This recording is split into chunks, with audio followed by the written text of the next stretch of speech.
Hi everyone, and welcome to your weekly Pick a Card Tarot readings for the week of March 6th. If we haven't met, my name is Sydney, I'm the tarot guy next door, and I use my occult knowledge and intuition to help guide you towards the life you want. I'll be doing 5-card open readings, and here are the decks that I have for you. We have the Tarot de Marseille with Dangling Jade, the Morgan Greer Tarot with Red Jasper, and the Universal Rider-Waite-Smith with Obsidian. We also have 4 different Oracle cards to choose from 4 different decks. So go ahead and pick which tarot deck and which oracle card resonate with you the most. It's totally fine if you're drawn to more than one. And of course, you can pause this video if you need more time. As always with collective readings, take what resonates with you and leave aside what doesn't. If you want to jump straight to your reading, you'll find timestamps right below. And with that, let's go right to the readings. Alright, group 1, let's see what we have for you. By the way, the page of coins flipped over while I was shuffling. I don't know what that means, if anything, but we shall see. Let's throw down all 5 cards, see what we got.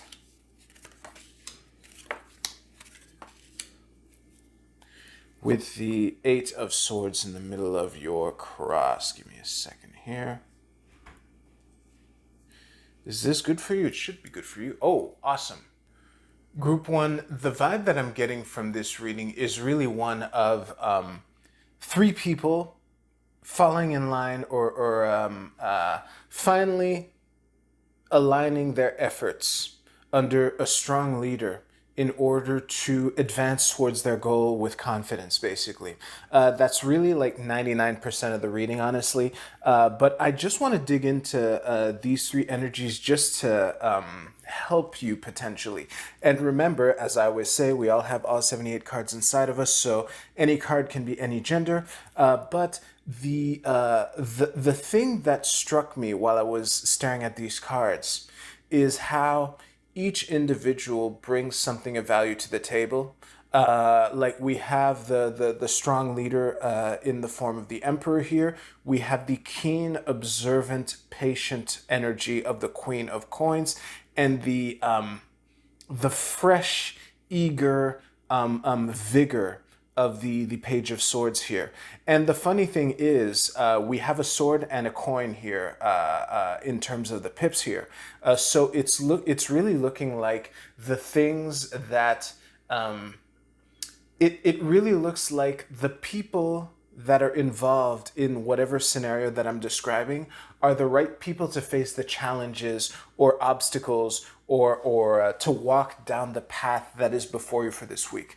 Honestly, I don't have much to add, but I did tell myself that I would pull an advice card just to, well, that's pretty simple. It's time to... And the funny thing is, if you picked the Marseille deck last week, you might have gotten a very similar message, but it's to basically, you know, put your back into it and get to work. You know, Rome wasn't built in a day, and but it's looking like this is a week for strong collaboration under a strong leader, and yet everyone in the team still having something of value to bring to the table. With this as an advice card, I literally have nothing else to say. So thank you very much for trusting me with your reading. You can use the timestamps in the description below to jump to your Oracle card reading. I'll see you there.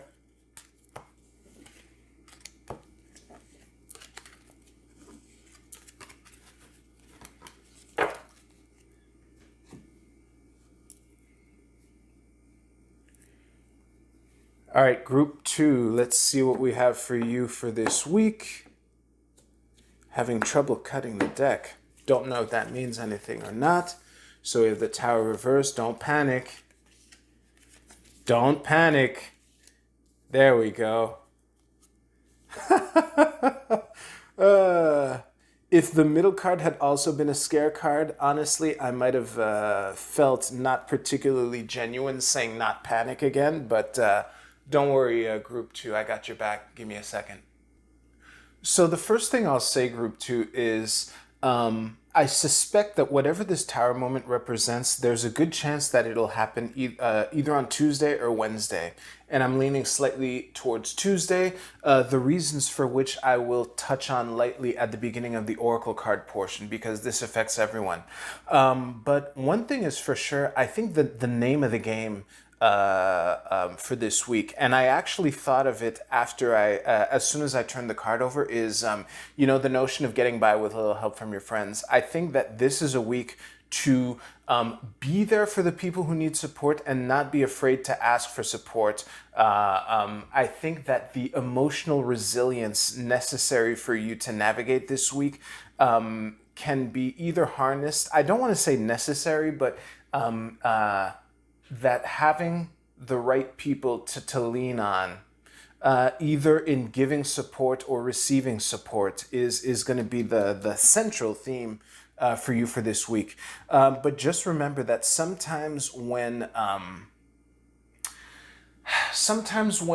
obstacles get thrown in our way, and sometimes when they feel like major, like they feel like, holy shit, what am I going to do? You're kind of at your wit's end. You don't even feel like you measure up, and you don't know what to do, and it's disappointing and whatnot. It is in the coming together to help each other out through these times that you can strengthen the bonds between the people who are cooperating together. And I know that when you're going through shit like this and you feel trapped and disappointed, that might not help you in the moment. But again, with the right people around you, it can, many hands make light work. And once it is over and you look back at it, it can come, it can be a really bonding thing, even reminiscing back on this moment. It's the meme phrase of one day we'll look back at this and laugh. But of course, it's rarely funny in the moment, But one thing that I will say is don't be afraid to open up.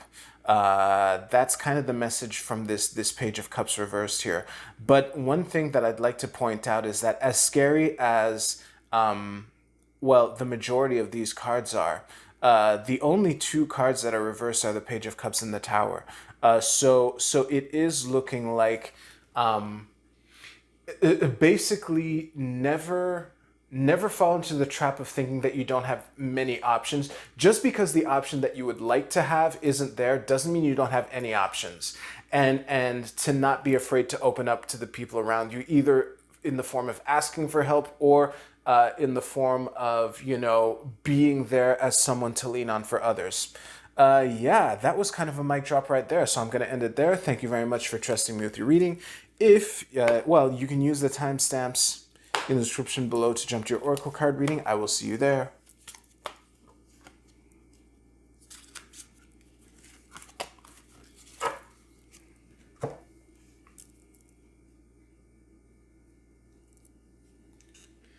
All right, group 3, let's see what we have for you for this week.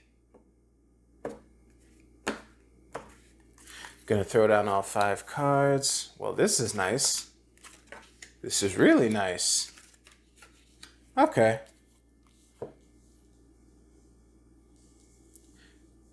Well, all of a sudden your reading just got a lot more nuanced, but that's the fun stuff. That's what I'm here for. And it is framed right. All right, I'll see you right now.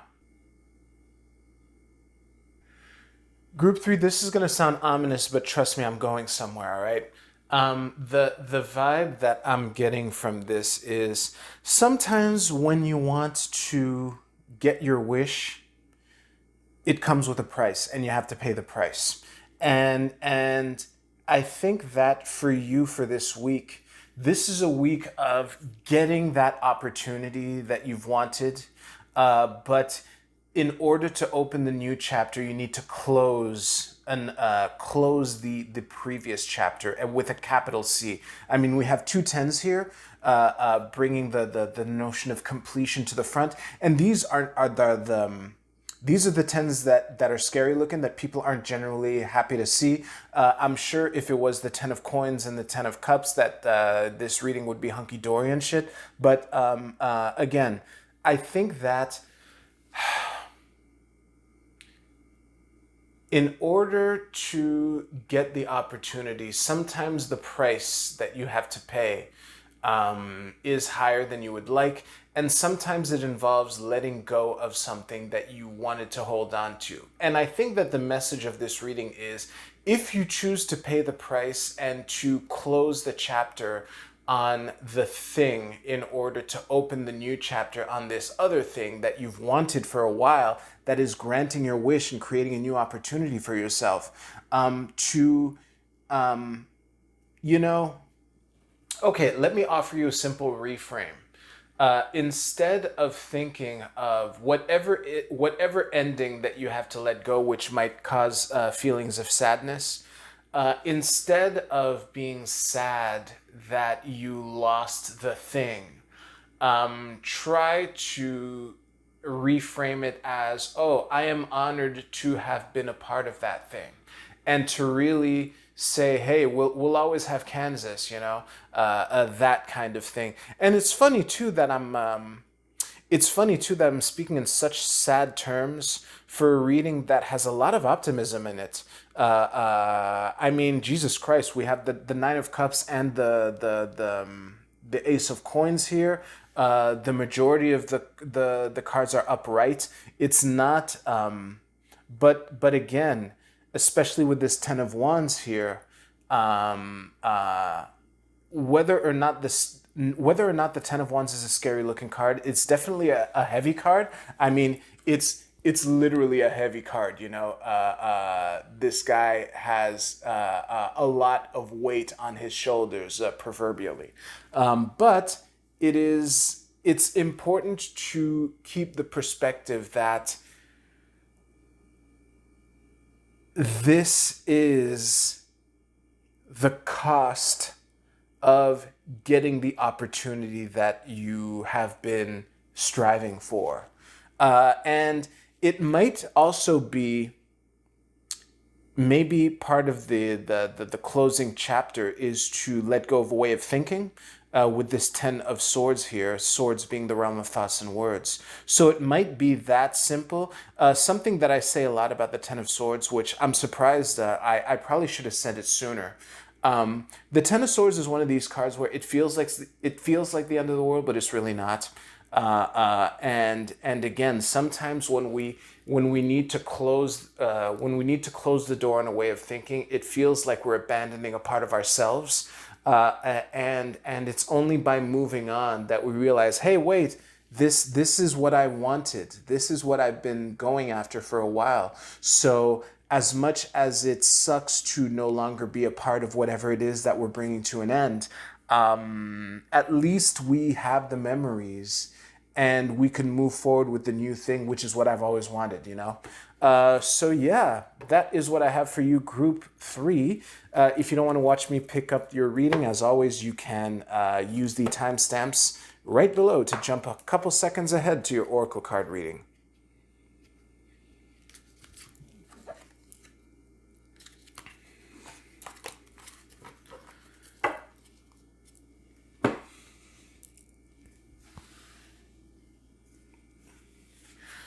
All right, it's Oracle card time. I gotta say, one of the major shifts in the month of March is happening on Tuesday with Saturn entering Pisces for the first time in about 30 years. So yeah, and that's happening on the same night as the same day as the full moon in Virgo. So that's one of the major shifts that is so blatant that even my dumbass could tell months ahead that this was happening. But anyway, let's go with the Oracle card portion. So, Group A, your card is Cancer, Immerse. I think the message of this card is to cherish the little comforts and to not be afraid to go inside. I think that you're being invited to dip into your inner world as the I'm mixing a bunch of metaphors here, but as kind of the rock that you can lean on, and to tap into that soft, gooey inside, in order to navigate the challenges of this week, basically. Group B, can we finally get a full moon in Virgo? We have new moon in Aries. It's time to take action. Well, This is a very interesting card to pull in these circumstances. I think the message for you, Group B, is to never stop moving forward, and that when I think that for you, the message is that no matter what the question is, the answer is to take action, at least for this week. So don't let that spark. Don't let take care of that spark like it's really precious for you this week. Group C with the Moon Oracle, your card is the goddess Ishtar. Let me see here. All right, I think the message for you, Group C, is to